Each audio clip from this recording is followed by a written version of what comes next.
friends, in this particular video we are going to learn about or we are going to solve numericals based on the generator protection. So first one is that 11 kV 3-phase turbo alternator has a maximum continuous rating of 3000 kilovolt at 0.8 power factor. So here the power is already given. His rating is given is equal to 3000 kilovolt. This is the cos phi actually is the 0.8 power factor, and its reactance is X is equal to 12%. Reactance is 12%. Reactance is already given. It is equipped with differential protection. It is having differential protections and which is set to operate at a fault current of minimum 200 ampere. That means fault current is already given. It's 200 ampere. Find the value of neutral resistance required to protect 90% of the winding. We need to find the neutral resistance Rn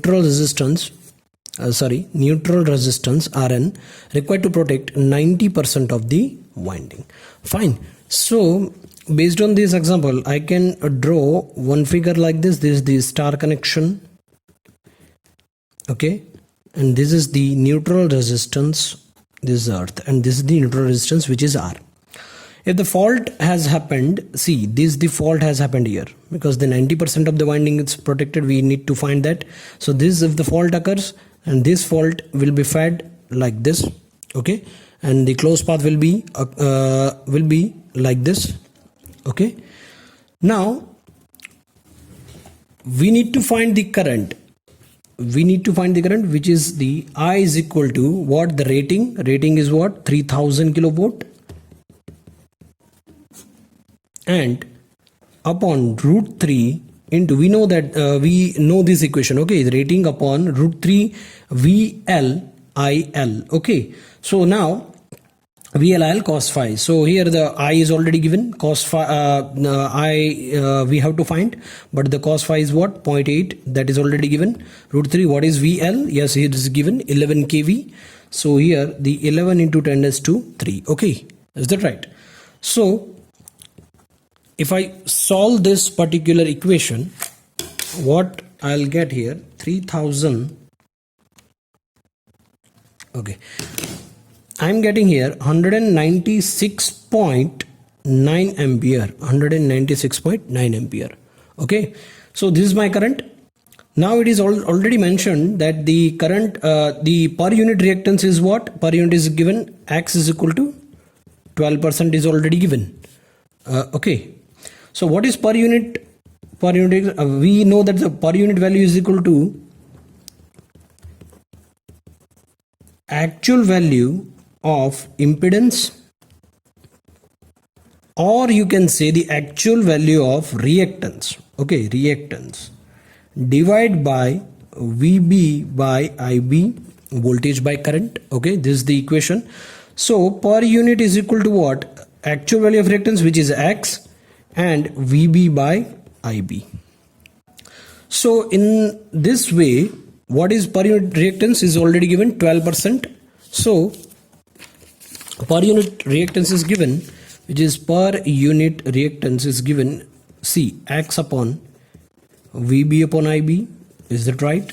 Now what is reactance? 12%. That means 12 divided by 100. X we have to find. What is VB? As you can see here, this is the 11,000.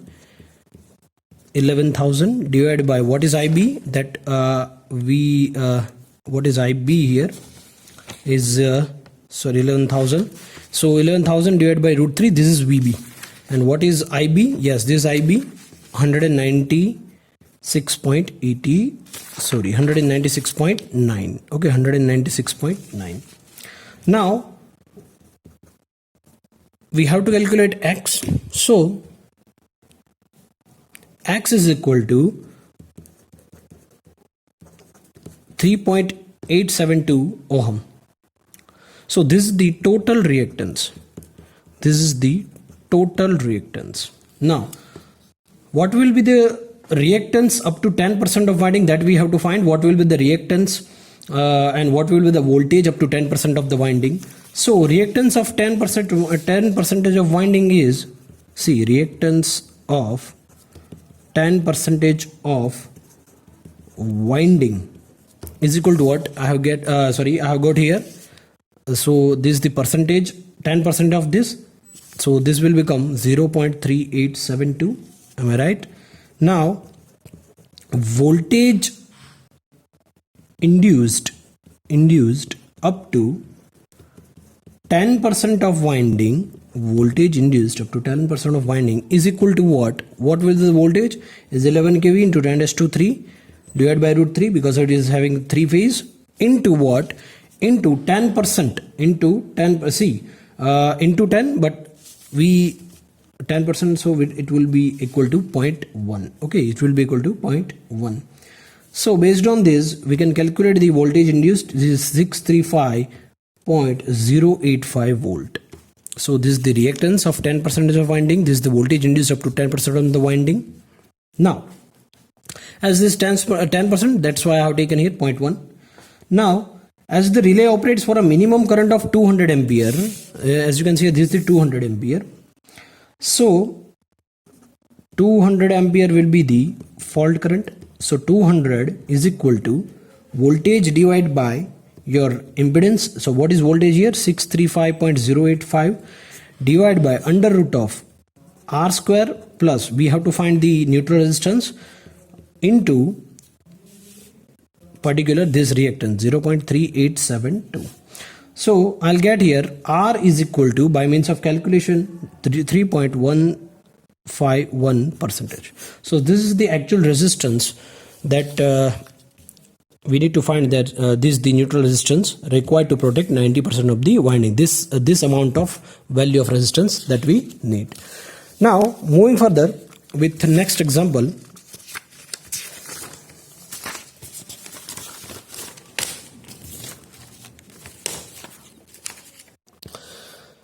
So you can observe here an alternator stator winding is protected by a biased differential relay, and a relay has 0.2 ampere minimum pickup and 14% slope. See 0.2 ampere minimum pickup, that means यहाँ पे जो 0.2 ampere है उसके बाद ही आपका relay जो है operate करेगा पिकअप वैल्यू, ठीक है, उसके बाद ही ऑपरेट करेगा. तो ये 0.2 एम्पियर मैंने यहाँ पे लिख दिया इस तरह से.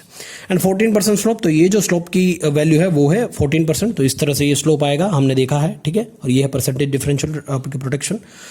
High resistance ground fault is occurred, यानी कि यहाँ पे कोई ग्राउंड फॉल्ट इस तरह से हुआ है, ये फॉल्ट हुआ है. In the stator winding and the currents flowing at each end of generator winding are, यहाँ पे भी फ्लो होगा, सो वो है 380 एम्पियर. यहाँ पे जो सेकेंडरी साइड वो सेकंड साइड फ्लो रहा है वो 300 ampere as shown in this figure. So assuming that CTs have a ratio of 400/5, तो यहाँ पे मैंने जो CT1 है उसका रेशियो ले लिया 400/5, CT2 का रेशियो ले लिया 400/5. A ratio and no accuracies. There will be no accuracies at all between these two cities. In these two cities, will the relay trip the generator circuit breaker under this faulty condition or not? That we have to find.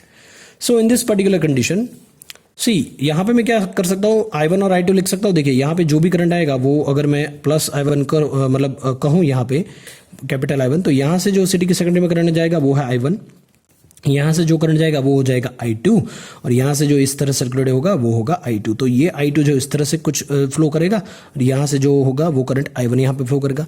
आप देख सकते हैं कि यहाँ पे जो है number of turns, ये पर्टिकुलर यहाँ पे मिड पॉइंट पे ये जो आपकी ये आपकी रिस्ट्रेनिंग कॉइल है. ये क्या है? आपकी रिस्ट्रेनिंग कॉइल है. ये आपकी ऑपरेटिंग कॉइल है. ये आपकी ऑपरेटिंग कॉइल है. और रिस्ट्रेनिंग कॉइल ऑपरेटिंग कॉइल जो है वो मिड पॉइंट, रिस्ट्रेनिंग कॉइल का जो मिड पॉइंट है तो उस वहाँ पे कनेक्टेड होती है. तो नंबर ऑफ टर्न्स यहाँ पे भी सेम है, यहाँ पे भी. तो ये मैं बोल सकता हूँ n/2 और ये n/2 टोटल n हो गया, ठीक है ना. सो यहाँ पे क्या हो जाएगा, इक्वेशन जो बनेगा वो मेरा जो करंट का इक्वेशन अगर मैं लूँ, सो I1 और I2, तो रिस्ट्रेनिंग इक्वेशन को मैं अगर लूँ तो वो बन जाएगा, ये आ रहा है I1 plus I2 divide by 2, ये रिस्ट्रेनिंग के लिए, ठीक है. अगर ऑपरेटिंग कॉइल के लिए मैं अगर लूँ तो ये हो जाएगा I1 और ये हो जाएगा minus I2. So I1 minus I2 which is for operating coil, ठीक है. सो अगर मैं देखूँ कि मुझे कोई I1 करंट जो है वो फाइंड करना है तो किस तरह से मैं करूँगा. मुझे पता है I1 करंट फाइंड करने के लिए मुझे क्या चाहिए, जो भी आपका करंट है वो 380 एम्पीयर जो यहाँ पे पास हो रहा है वो इंटू CT रेशियो, ठीक है.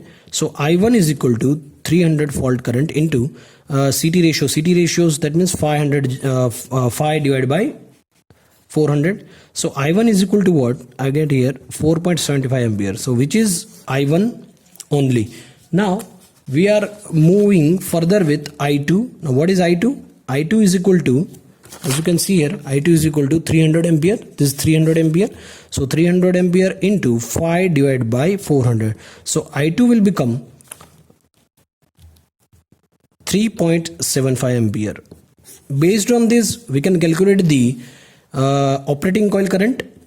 So operating coil current will be I1 minus I2. So what is I1 here? 4.75 minus I2 3.75. That will give you 1 ampere. So this is the operating coil current, which is 1 ampere. Now moving further with the restraining current, which is I1 plus I2 divided by 2. Okay, now what is I1 here? I1 is 4.75. What is I2 here? 3.75 divided by 2, and we'll get here 4.25 ampere. So this is the restraining current. Is that right? Now what about the slope? ये देखिए आप यहाँ पे ratio जो है वो यहाँ पे लिया है. सो यहाँ पे इस केस में क्या कर सकता हूँ कि जब भी देखिए when this particular I1 minus I2 is greater than this I1 plus I2 divided by 2, then your relay will operate. Okay, so slope is the ratio between these two. So ratio of I1 minus I2 divided by I1 plus I2 divided by 2. So ratio between these two will give you slope. So I1 minus I2 is what? I1 minus I2 is what? Is 1 ampere. Now what is I1 plus I2 divided by 2, which is 4.25 ampere. So slope will be 0.235, and that will give you 23.5%. So the slope will be 23.5%. So as this point lies in the positive torque region, so the relay will operate under this faulty condition. Fine. So this is all about the example. Thank you.